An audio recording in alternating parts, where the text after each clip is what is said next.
Stephen Curry pumirma na ng contract extension sa Golden State Warriors at Walker Kessler done deal na sana kung hindi dahil kay Rob Pelinka. Yan ang pag-uusapan natin ngayon mga tropa. Breaking news muna tayo mga tropa, si Stephen Curry ay pumirma ng 1-year deal na nagkakahalaga ng $62.6 million contract sa Golden State Warriors kanina. Ayon sa agent niyang si Jeff Austin na sinabi kay Adrian Wojnarowski ng ESPN, ang kasunduan ay magpapanatili sa kanya sa ilalim ng kontrata hanggang sa 2026 to 2027 season kung saan siya ay magiging 39 years old na. Si Curry ay pumirma ng 4 na taong kontrata na nagkakahalaga ng $215 million sa Warriors noong 2022. Ngayon ay inaasahang kikita siya ng $178 million na garantisado sa susunod na 3 taon. Inaasahan din siya ang magiging unang player sa NBA na kikita ng higit sa $60 million sa isang season. Ang balitang ito ay kasunod ng kamangha-manghang pagganap ni Curry sa 2 huling laro ng Team USA sa 2024 Paris Olympics. Siya ay nakapagtala ng kabuuang 60 points at umiskor ng 17 out of 26 mula sa 3-point range laban nila Serbia at France para makuha ang kanyang unang Olympic gold medal. Noong nakaraang season sa Golden State, si Curry ay nakapagtala ng average na 26.4 points, 4.5 rebounds at 6.1 assists sa 74 na laro.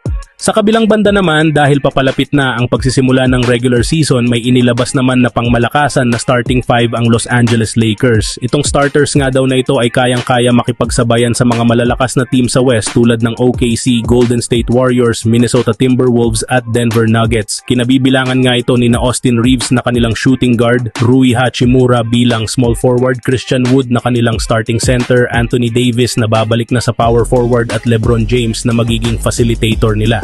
Kung matatandaan na sinabi nga ni NBA legend Shaquille O'Neal na dapat nga daw ipaubaya na ni LeBron kay Austin Reeves at Davis ang kanilang opensa at maging facilitator na lamang ito para makuha nila ang kampyonato this coming NBA season. Samantala, simula nga ng gawing available ng Utah Jazz si Walker Kessler sa trade matapos nilang sabihin na hindi ito magiging part ng kanilang future. Napabilang nga ang Los Angeles Lakers sa mga teams na nagka-interest sa kanya.